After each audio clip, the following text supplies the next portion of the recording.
Patient को check करना है। जी सर।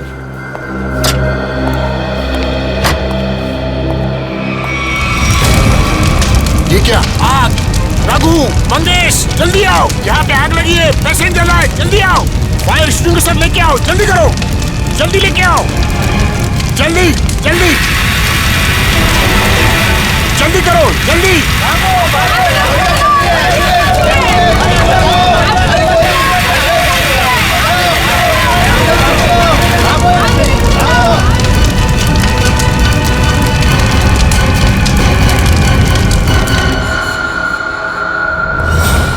आइए सर, मैंने ही आपको फोन किया था। ये सब हुआ कैसे? समझ में नहीं आ रहा सर, देखते ही देखते पेशेंट को कैसे आग लग गई। प्लीज हटिए आप लोग।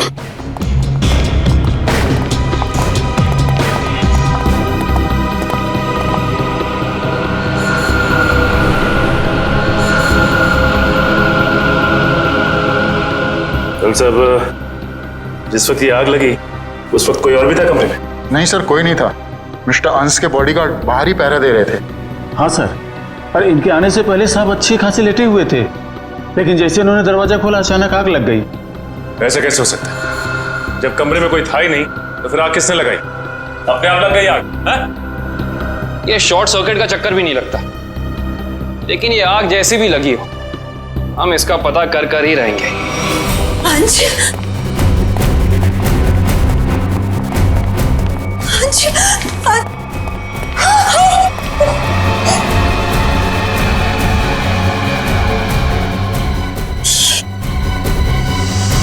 सर, मिस्टर अंश की वाइफ और बेटा। अंश को आग कैसे हो गया ये सब? पापा उठिए, पापा क्या हो गया आपको? पापा संभालिए अपने आप को। देखिए, थोड़े वक्त के लिए आप लोग बाहर कॉरिडोर में इंतजार कीजिए। पंकज प्लीज चलिए। पापा आइए। डॉक्टर साहब, अंश जी यहाँ कौन सी बीमारी का इलाज कराने के लिए एडमिट हुए थे? कल रात इन्हें फूड पॉइजनिंग की वजह से लाया गया था। इनके घर पार्टी थी, शायद कुछ उल्टा सीधा खा लिया होगा। अच्छा ये बताओ कि डॉक्टर साहब के इस कमरे में आने से पहले कोई और भी आया था इस कमरे में? हाँ सर, 2 लोग आए हुए थे। एक कमरे की साफ सफाई करने वाला और दूसरा बिस्तर की चादर बदलने वाली। ये अंश कुमार, इस अंश कुमार की कुंडली निकालनी होगी। जहां तक मुझे याद आता है कि बहुत सारे काले कारनामों में शामिल था।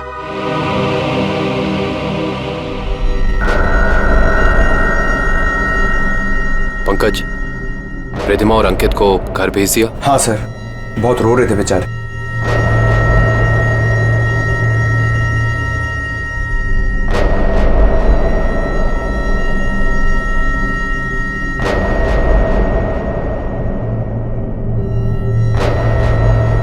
वैसे सालुंके साहब, आपको क्या लगता है आग किस वजह से लगी? मेरी बात छोड़ो सचिन, तुम बताओ, तुम लोगों को क्या लगता है भाई? सालुंके साहब, अगर हमें पता होता तो हम आपको क्यों बुलाते? देखा तारिका, इन लोगों ने तो हाथ खड़े कर दिए। अरे प्रद्युमन तो कहता था तुम लोग सुपर कॉप हो यार।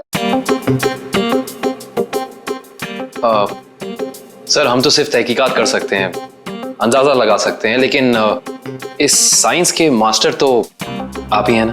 तो ठीक है, अंदाजा क्या लगाते हो वो अंदाजा ही बता दो यार।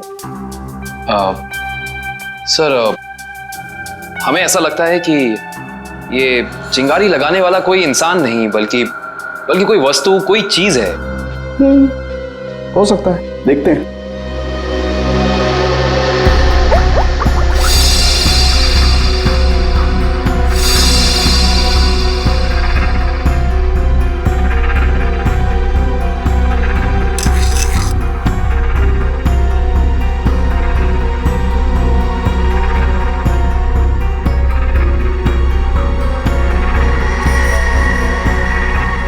ये बात है।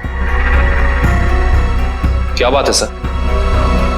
अंश की इस चमड़ी के टुकड़े पर मुझे 2 किस्म के केमिकल मिले। एक का नाम कोजू और दूसरे का चिलिंगफी। कोजू और चिलिंगफी? ये केमिकल के नाम या कोई चाइनीज रेस्टोरेंट के? पंकज, मजाक में। और ये दोनों केमिकल जब आपस में मिल जाते हैं तो एक तीसरा केमिकल बनता है। जो बहुत ही आसानी से आग पकड़ लेता है अगर उसे एक निश्चित मात्रा से ज्यादा ऑक्सीजन मिल जाए तो। और जैसे ही डॉक्टर साहब ने इस कमरे का दरवाजा खोला, यहाँ का ऑक्सीजन लेवल बढ़ गया और अंश का शरीर खुद ब खुद जलने लगा। इसका मतलब अंश की बॉडी पे ये केमिकल हॉस्पिटल के किसी अंदर वाले ने लगाया है। अंदर वाले ने। देखिए, आप बेवजह हम पर शक कर रहे हैं। हम भला अपने मरीज की जान क्यों लेंगे? डॉक्टर साहब, हम भी यही जानना चाहते हैं कि आपने किसके कहने पे वो केमिकल अंश की बॉडी पे लगाया। देखिए, मैंने मिस्टर अंश को छुआ तक नहीं। मैं तो एक एक दवाइयां उनके बॉडीगार्ड के सामने देता था। अगर आपने नहीं छुआ तो किसने किया है? किसने स्पंज बाथ दिया उसे? देखिए, मिस्टर अंश यहाँ पर फूड पॉइजनिंग के इलाज के लिए आए थे, तो स्पंज बाथ देने का तो सवाल ही नहीं उठता। मैं कह रहा हूँ ना कि हम में से किसी ने भी उनकी बॉडी के ऊपर कोई केमिकल नहीं लगाया। अच्छा, तो आप ये कहना चाहते हैं कि डॉक्टर सालुंके गलत कह रहे हैं? जी नहीं, मैं ये बिल्कुल नहीं कह रहा हूँ। मैं सिर्फ इतना कह रहा हूँ कि मैंने या मेरे किसी भी स्टाफ ने उनकी बॉडी के ऊपर कोई केमिकल नहीं लगाया है। 2 लोग आए हुए थे, एक कमरे की साफ सफाई करने वाला और दूसरा बिस्तर की चादर बदलने वाली। माय गॉड, कहीं वो केमिकल उस चादर पे तो नहीं लगा हुआ था जो अंश के कमरे में बिछी हुई थी? डॉक्टर साहब, ये सारी बेडशीट कहाँ रखी जाती? देखिए सर, यहाँ पर सारे रूम नंबर्स लिखे हुए हैं और उस कमरे के रूम के अनुसार वहाँ की बेडशीट और बाकी का सामान रखा हुआ है। सर, ये अंश के रूम का लॉकर है।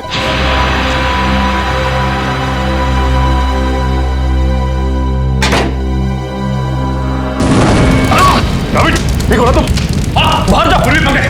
फायर एक्सटिंग्विशर, जल्दी। फास्ट।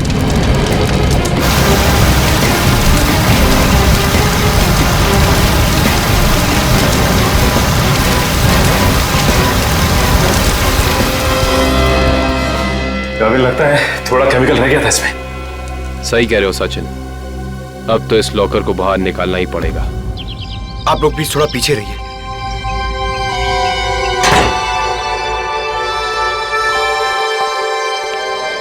सर, प्लीज संभाल के।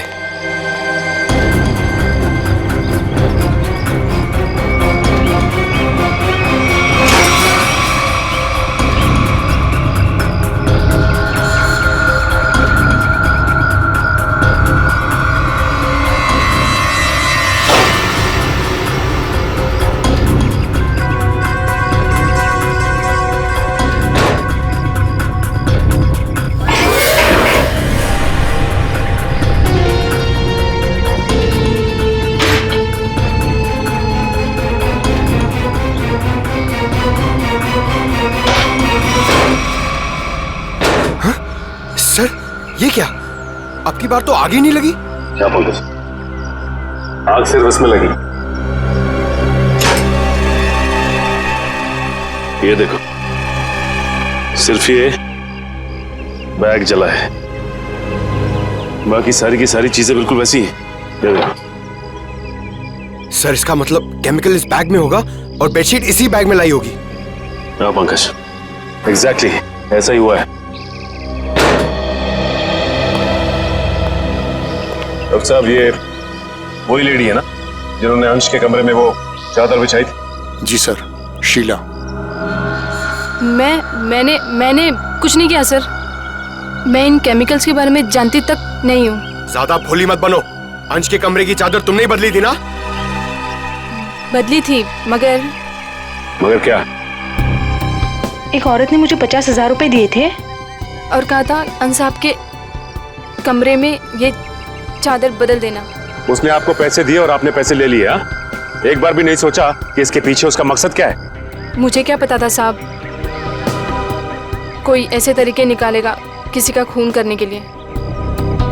उसका चेहरा पहचानती हो? स्केच बनवा सकती हो उसका? नहीं, उसने अपना चेहरा दुपट्टे से ढक रखा था। चेहरा ढका था, लेकिन कुछ तो याद होगा, कुछ तो देखा होगा। हाँ, उसके दाहिने हाथ पर एक काला सा निशान था, यहाँ पर।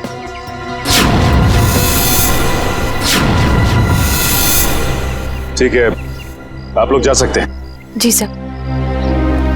अंश को फूड पॉइजनिंग हुई उसके घर पे, जिसके बाद वो हॉस्पिटल में एडमिट हुआ। और कमाल की बात है कि हॉस्पिटल में आने के बाद वो जल के मर गया। कुछ तो गड़बड़ है।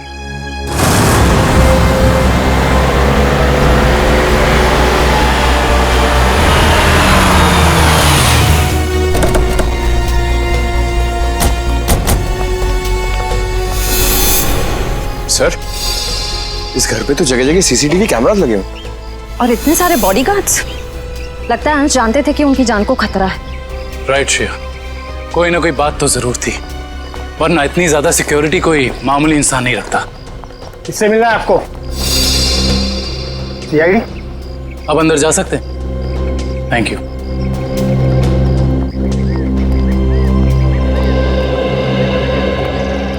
सर, ये घर तो बड़ा आलीशान है। अंश बहुत पैसे वाला रहा होगा। जितना बड़ा आदमी उसके उतने ज्यादा दुश्मन। नमस्कार। नमस्ते। आपसे कुछ सवाल पूछने थे। जी पूछिए। जिस रात अंश जी की तबीयत खराब हुई, उस रात उनका खाना किसने बनाया था? साहब, खाना तो मैंने बनाया था, लेकिन मैंने कुछ नहीं किया। तो फिर सिर्फ अंश की तबीयत क्यों खराब हो और किसी की क्यों नहीं? मुझे मालूम नहीं। अब मालूम नहीं कहने से तो काम नहीं चलेगा ना। कोई तो था जो चाहता था कि अंश हॉस्पिटल पहुंचाए, ताकि वहां वो खूनी बड़ी आसानी से उस जुर्म को अंजाम दे सके। एनीवेज, हमें उस पार्टी की गेस्ट लिस्ट चाहिए थी। जी।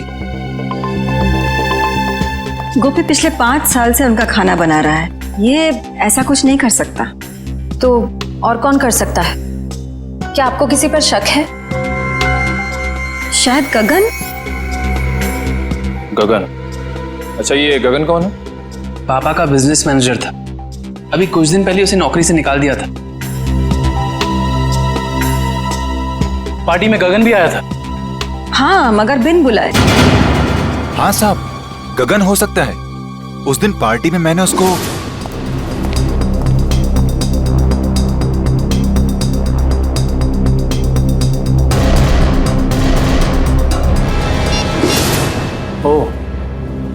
तो अंश गगन पे चिल्ला रहे थे?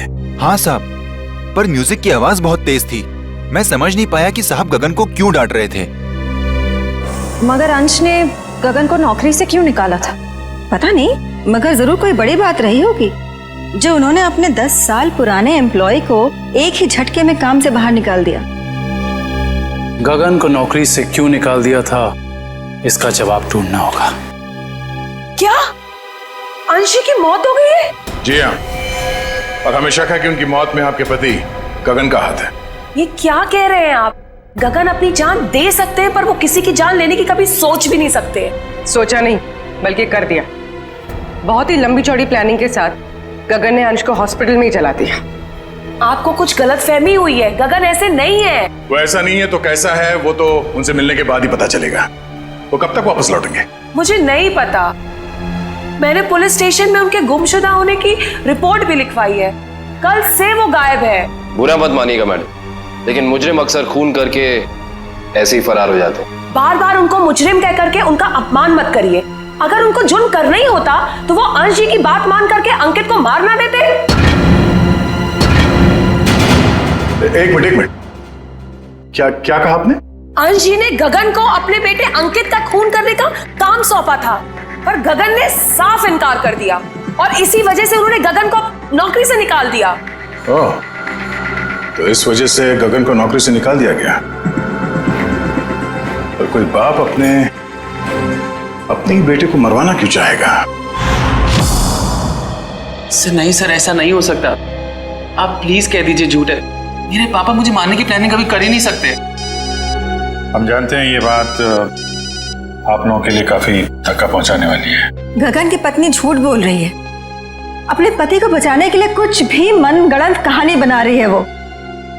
अंश जैसा पिता अपने इकलौते बेटे को मारने की कैसे सोच सकता है?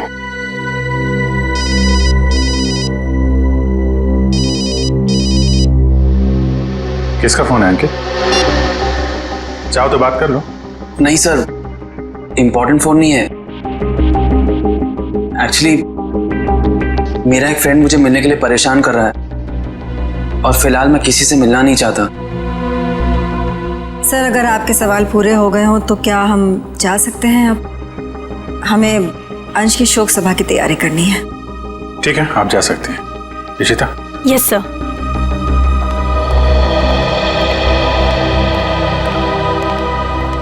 सर, जब जब अंकित का फोन बज रहा था तब उसका रवैया कुछ अजीब सा नहीं हो गया?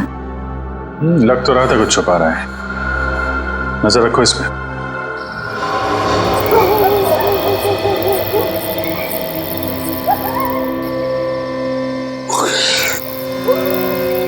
सर, हम लोग क्या रात भर यहीं खड़े रह के पहरा देंगे? रात बहुत काम की चीज होती है पंकज। जो काम दिन के खुले उजाले में नहीं किए जा सकते ना, वो रात के साए में हो जाते हैं। सर, अंकित आ रहा है। आ नहीं रहा श्रेया, हमें ले जा रहा है अगले सुराग तक।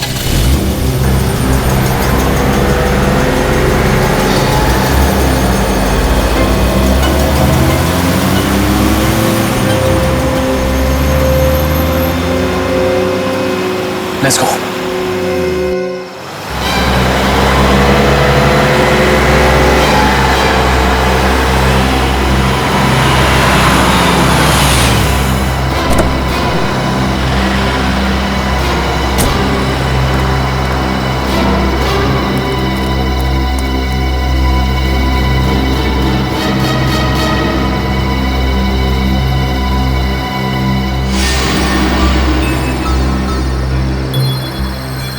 सर, ये इतनी रात को यहाँ ढाबे पे खाना खाने को आया है?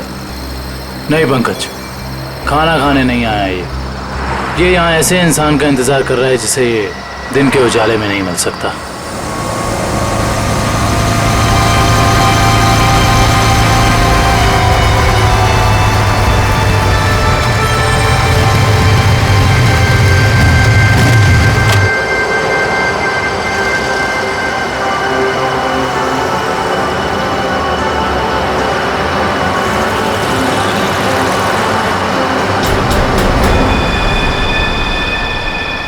सर, मैंने तो सोचा ये लड़का होगा, ये तो लड़की निकली।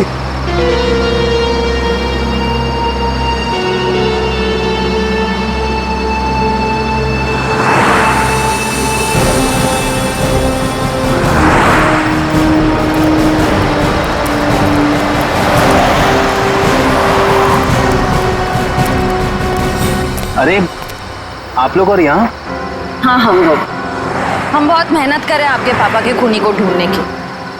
वैसे ये कौन है? ये स्वाति, मेरी बेस्ट फ्रेंड है। हाँ, वो तो हमने देख ही लिया है। देखिए आप लोग प्लीज मेरी मम्मा से मत कहिएगा कि मैं इससे यहाँ मिला हूँ। क्यों? वो आंटी मुझे इतना पसंद नहीं करती। क्यों पसंद नहीं करती? मालूम नहीं, पर नहीं करती, और उनके गुस्से से मुझे बहुत डर लगता है। ठीक है, नहीं बताएंगे। सब बचपन से ही मुझे प्रिंसिपल ऑफिस के बाहर खड़े होने में बड़ा डर लगता था। कभी सोचा नहीं था कि सीआईडी का काम मुझे एक बार फिर यहीं ले आएगा। काफी शरारती बच्चे थे तुम, इसलिए प्रिंसिपल के कैबिन के बाहर खड़े कर दिए जाते थे। बस यूं ही कभी कभी टीचर पनिश कर देते थे। आइए, आपको प्रिंसिपल साहब ने अंदर बुलाया। हेलो। हेलो, सॉरी आप लोगों को इंतजार करना पड़ा। That's okay. हम यहाँ अंकित कुमार नाम के एक स्टूडेंट के बारे में कुछ जानकारी हासिल करने आए हैं। अंकित कुमार? तो वो तो बहुत ही ब्राइट स्टूडेंट है इस कॉलेज का। पढ़ाई लिखाई, खेल कूद, डिबेट, ड्रामा, हर चीज में वो नंबर 1 रहता है। अच्छा, इतना होनहार है वो? हाँ, बल्कि इस बार कॉलेज का स्टूडेंट ऑफ ईयर अवार्ड भी तो उसे ही मिला है।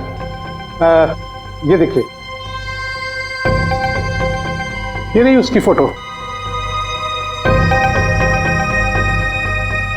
इसमें अंकित कुमार कहाँ है? यही तो है। ये नहीं, आपको कोई गलतफहमी हो रही है। हम लोग अंश कुमार के बेटे अंकित कुमार के बारे में बात कर रहे हैं। हाँ हाँ, यही तो है, अंश कुमार और रिद्धिमा का बेटा। सर, अगर ये असली अंकित है तो फिर वो कौन है? जो कोई भी है, उसके इरादे ठीक नहीं है, और रिद्धिमा जी ने हमें उसके बारे में बताया क्यों नहीं? रिद्धिमा जी कहाँ हैं? मैडम अपने कमरे में हैं। आइए।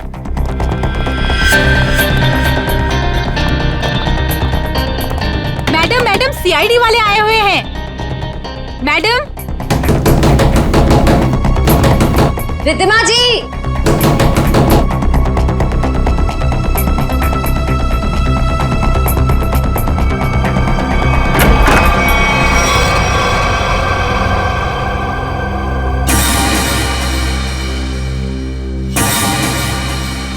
सर कमरे में तो कोई नहीं है।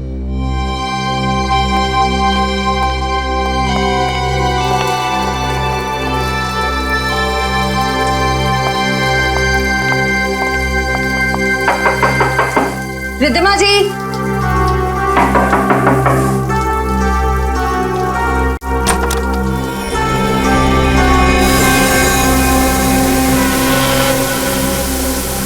सर यहाँ भी कोई नहीं है। सर ये देखिए, सर यहाँ पे खून भी लगा हुआ है।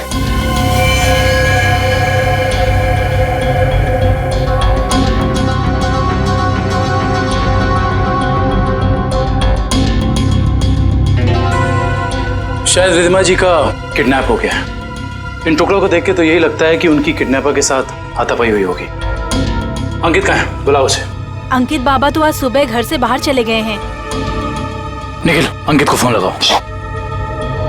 इस कमरे में इतना कुछ हो गया और किसी को भनक तक नहीं लगी। फायदा क्या घर में इतनी सिक्योरिटी का? अच्छा ये बताओ कि खिड़की के पीछे की तरफ भी कैमरा लगा है ना? जी सर। मुझे उसकी फुटेज देखनी है।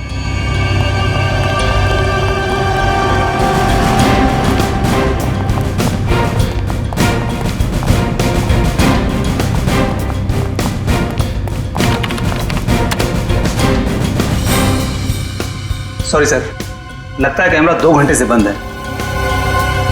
मतलब जरूर तुम में से ही किसी का काम है ये, जिसने गुनाह करने से पहले कैमरा बंद कर दिया। सर हम ऐसा क्यों करेंगे? कोई बाहर वाला यहाँ आके कैमरा बंद नहीं कर सकता। ये किसी अंदर वाले का काम है, समझे तुम? यस सर, अंकित का फोन बंद आ रहा है। कहीं इस सब के पीछे अंकित का हाथ तो नहीं है?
रिद्धिमा जी, रिद्धिमा जी, मैडम जी, रिद्धिमा जी, उठिए मैडम जी, रिद्धिमा जी। गगन तुम मुझे यहाँ कहाँ लेकर आए हो? मेरे पति को मार दिया, आप मुझे भी मारोगे? नहीं, ये आप क्या कह रही हैं? मैंने तो अंश साहब का नमक खाया है, उनके लिए जान दे सकता हूँ। मैं मारने का तो मैं सोच भी नहीं सकता। तो फिर कौन लेकर आया मुझे यहाँ पर? क्यों आए हम? शायद उसी ने जिसने हम दोनों को किडनैप किया है। तुम भी? जी हाँ, मैं भी आप ही की तरह इस 4 दीवारी में कैद। हे भगवान, उसका अगला निशाना कहीं मेरा राज तो नहीं? तो तुम हो राज, अंश और रिद्धिमा जी के असली बेटे। जी सर, मुझे तब तक यकीन नहीं कि पापा इस दुनिया में नहीं रहे। रब्बी ने तो मुझे इस बारे में कुछ बताया तक नहीं। लेकिन रिद्धिमा जी ने ये बात छुपाई क्यों तुमसे? उसी वजह से, जिस कारण से उन्होंने मुझे दुनिया से छुपा कर रखा और अंकित को अपना बेटा बना लिया। लेकिन ऐसी भी क्या वजह थी जिसने एक माँ बाप को अपने बेटे से दूर कर दिया?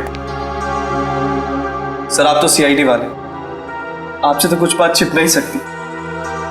अपने खानदानी बिजनेस को आगे बढ़ाने के लिए मेरे पापा ने कुछ गैर कानूनी काम किए हैं। जी हाँ, जैसे रिश्वत देना, करप्शन को बढ़ावा देना, गैर कानूनी बिल्डिंग्स बनवाना और कभी कभी गैंगस्टर्स की मदद करना। सर, मुझे ये कहते हुए बहुत शर्मिंदगी है कि मेरे पापा इस देश के अच्छे नागरिक नहीं बन सके और वो बहुत ही अच्छे पिता थे। इन गैंगस्टर से बचाने के लिए उन्होंने मुझे दुनिया से छुपा कर रखा। तो तुम्हारी सुरक्षा के लिए उन्होंने तुम्हें खुद से दूर कर दिया और गोद ले लिया अंकित को, ताकि कभी कोई तुम्हारे परिवार को नुकसान पहुंचाता तो निशाने पे अंकित होता, तुम नहीं। एग्जैक्टली। और जब ये बात अंकित को पता चली, उसका रवैया कुछ उखड़ सा गया। उसने मम्मी पापा की इज्जत करना बंद कर दिया। पिछले कुछ दिनों से तो वो पापा को ब्लैकमेल कर रहा था कि अगर उसे प्रॉपर्टी का आधा हिस्सा नहीं मिला तो वो ये राज पूरी दुनिया को बता देगा। सर हो सकता है शायद इसी वजह से अंश ने अंकित को मारने के लिए गगन से कहा। हाँ सर, हो सकता है कि गगन की वाइफ सच कह रही हो सकता है। और ये भी हो सकता है कि रिधिमा जी की किडनैपिंग में उनके गोद लिए हुए बेटे अंकित का ही हाथ हो। सर, प्लीज मेरी मम्मी को बचा लीजिए। मैं पहले ही अपने पापा को खो चुका हूं, मम्मी को नहीं खोना चाहता।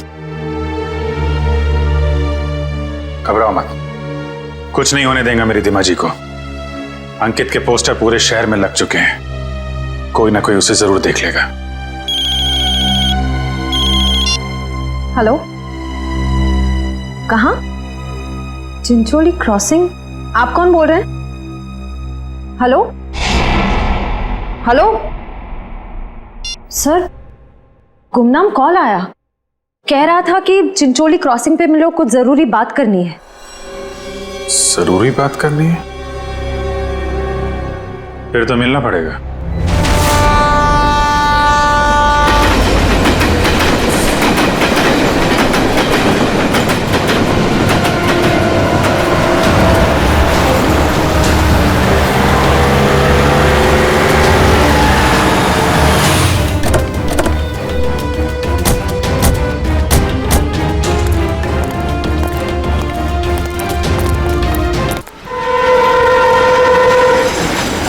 क्या बताना चाहते थे? सर, मैंने आपको फोन इसलिए किया था क्योंकि जिस आदमी का आपने पोस्टर लगाया है उसे मैंने कहीं देखा है सर। तुमने पक्का ध्यान से देखा ना? वो अंकित ही है। हाँ सर, वो अंकित ही था। कहाँ देखा है उसे? सर, अगर मैं आप लोगों को बताऊंगा तो कहीं मैं मुसीबत में न पड़ जाऊं सर। देखो, तुम्हें कुछ नहीं होगा। तुम बताओ, तुमने कहाँ देखा था अंकित को? सर, मैंने उसे हसनपुरा की चौल में देखा था सर। हसनपुरा चौल?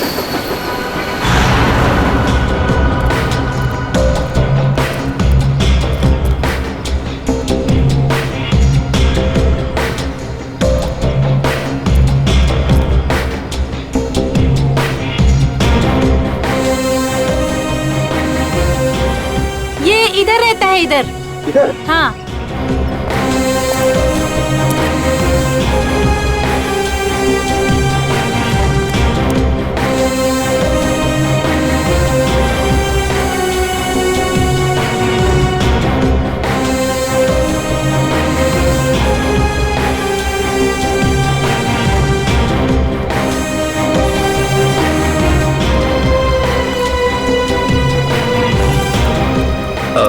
आपने इसे कहीं देखा है? हाँ, उस तरफ रहता है।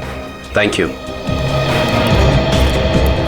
सर, पता चल गया, अंकित उस घर में आता जाता था। Sir sir sir sir sir, बहुत मुश्किल हुई सर, लेकिन मैंने पता कर लिया है। अंकित इसी घर में आता जाता था, ये घर में। पंकज, हम सबको पता है। अब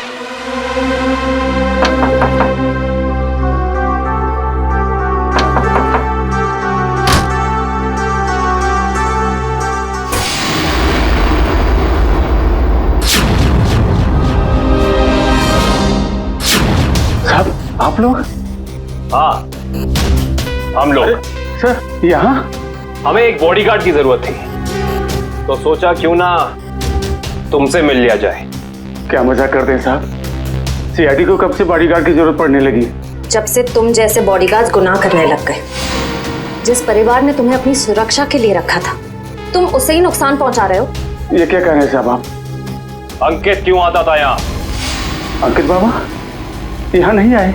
हमसे झूठ बोलने का कोई फायदा नहीं है। सीआईडी से ना कोई बच सका है और ना बच पाएगा। इसलिए कह रहे हैं सब सच सच बता दो। हम जान चुके हैं कि अंकित अंशी का बेटा नहीं है। बताओ क्या सच है? बोलो क्या सच है? बताता था। दरअसल में अंकित का असली बाप मैं हूँ। तुम? हाँ, अंश साहब मेरे बेटे को गोद लेना चाहते थे और मैं भी अपने बेटे के सुनहरे भविष्य के लिए उन्हें मना नहीं कर सका।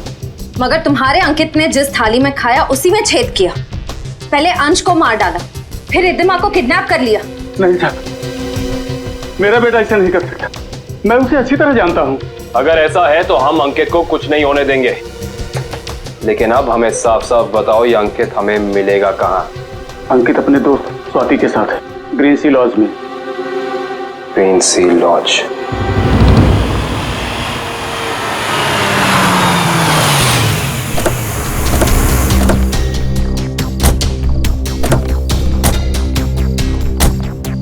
सर, ये अंकित की गाड़ी है। अंदर चल के चेक करते हैं।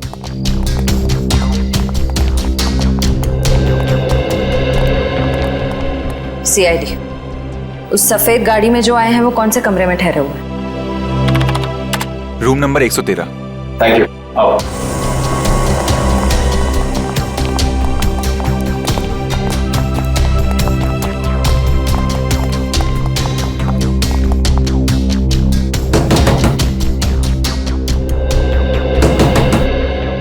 कौन है?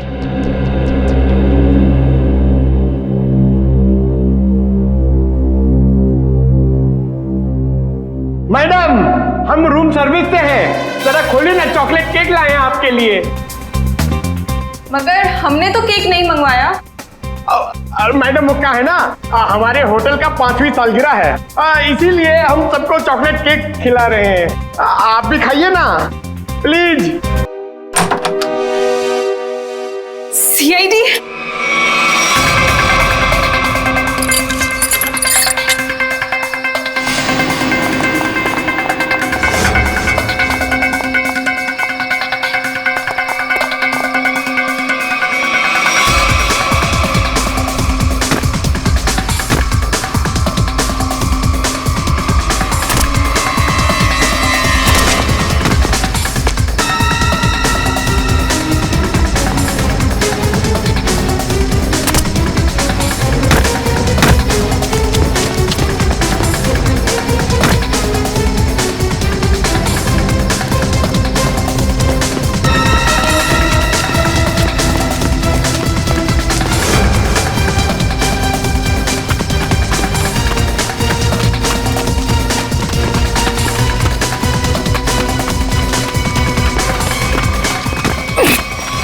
प्लीज मुझे छोड़ दो, प्लीज।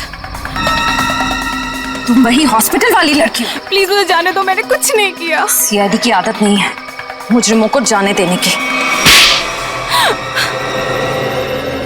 हाँ, मैंने ही पैसे दिए थे उस लड़की को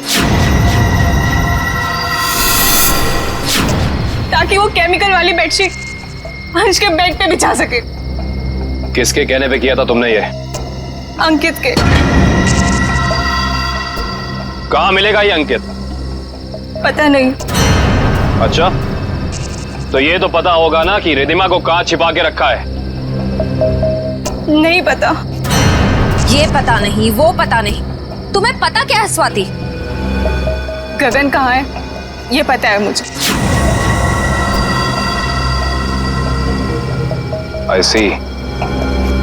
तो और क्या क्या पता है तुम्हें?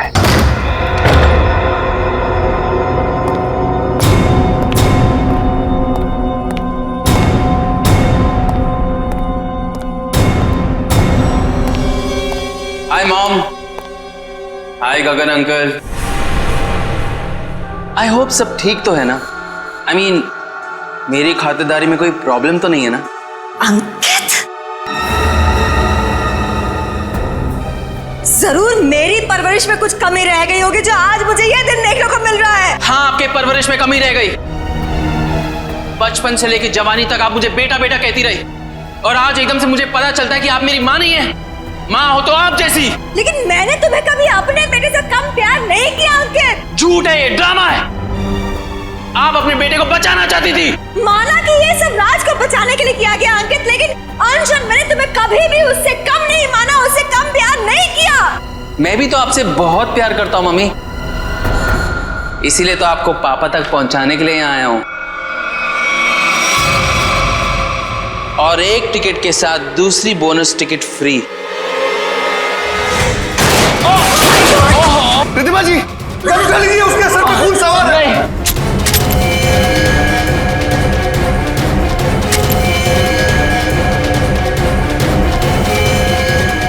गगन, ये पकड़ो, पकड़ो। अरे शूट करो ना, गोली चलाओ ना, तो वो मार डालेगा। नहीं प्लीज, अरे मारो उसे। प्लीज नहीं, मार डालेगा हमको, मारो।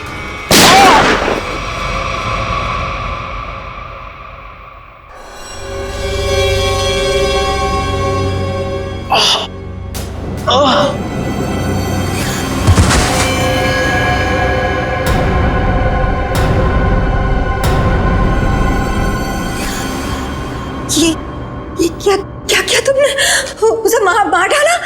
तुम उसके पैर पे फायर कर सकते थे ना, उसे मार डाला तुमने। गगन, व्हाट डिड यू डू? मेरे से घबराहट में गोली चल गई, वैसे मारना नहीं चाहता था।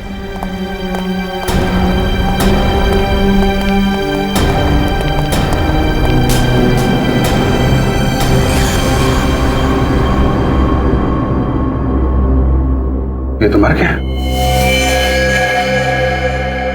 क्या ये सब? हाँ? कैसे हुआ ये? मैंने जानबूझ के नहीं मारा सर, मैं सिर्फ अपने आप को बचाना चाहता था। ये गगन सही कह रहा है, अगर हमने अपने बचाव के लिए इसे नहीं मारा होता तो ये हम दोनों को मार देता। हम समझ सकते हैं। श्रेया, इनके स्टेटमेंट रिकॉर्ड कर लो। आप लोग जाइए प्लीज इनके साथ में। चलिए।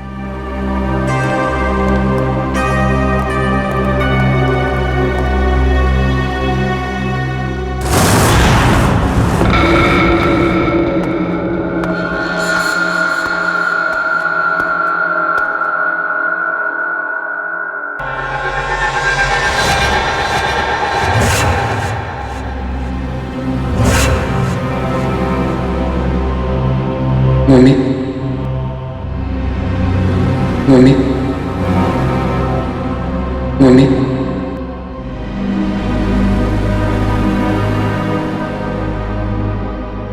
मम्मी,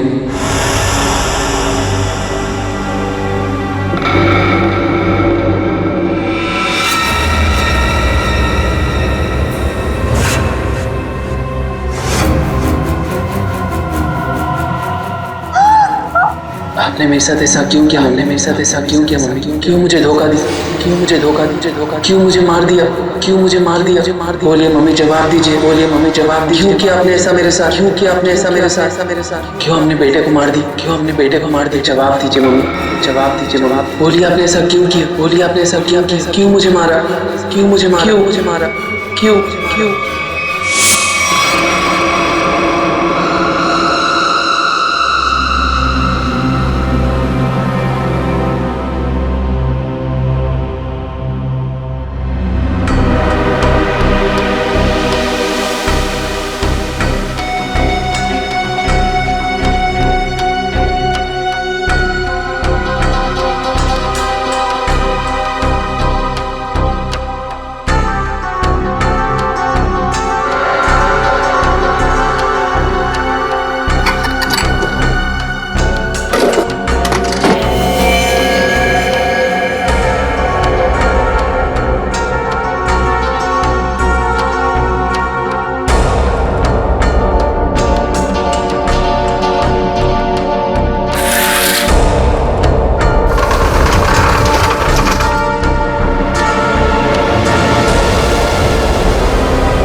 तुम्हें तो मैंने मरवा दिया था ना, तुम जिंदा कैसे हो गए?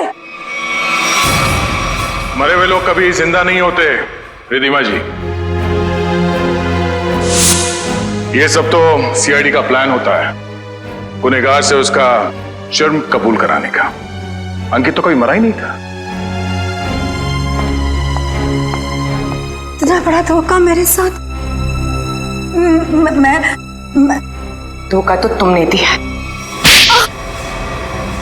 मैंने जो कुछ भी किया अपने बेटे के लिए किया है। राज, तुम्हारे पापा तुम्हें अपने गैर कानूनी बिजनेस में शामिल करना चाहते थे, लेकिन मैंने तुम्हें हमेशा गुनाहों के इस साए से दूर रखना चाहा। माँ, मैंने कभी सपने में भी नहीं सोचा था तुम भी पापा की तरह इस तरह गुनाहों के दलदल में धंसी हुई हो। और इसीलिए इन्होंने पापा को मारने के लिए मेरी मदद ली थी और प्रॉपर्टी में 25% शेयर देने का वादा भी किया था। इस प्लान में तुम दोनों मिले हुए हो, इसके बारे में तुम्हारी दोस्त स्वाति ने हमें पहले ही बता दिया था। उस पार्टी के दिन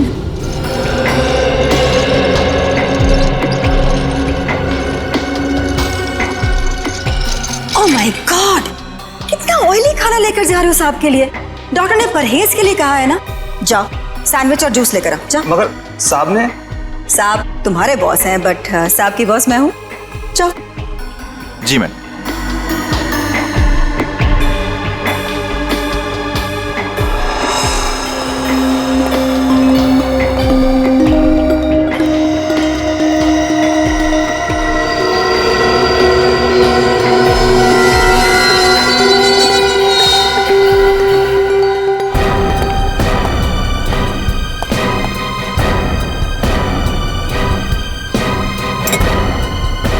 गुड, तुम जाओ, मैं साहब को खाना खिला दूंगी। जी मैं कभी सोच भी नहीं सकता था कि आप ऐसा करेंगे। खुद गुनाह किया और मुझे फंसा दिया। तो और क्या करती? तुम्हें पता चल गया था कि अंकित अंश को मारना चाहता है, इसीलिए मैंने आखिरी वक्त पर सारी बाजी पलट दी। और उस पलटी बाजी में मेरी भी बलि चढ़ा दी थी।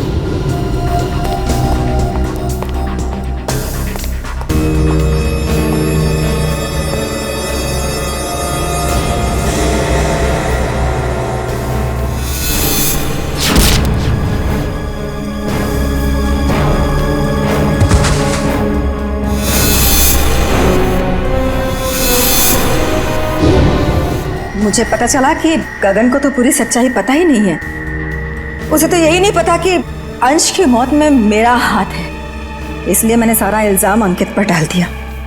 राज, मैंने ये सब तुम्हारे लिए किया बेटा। गुनाहों पे ममता की चादर ओढ़ देने से तुम्हारे पाप धुल नहीं जाएंगे मैडम।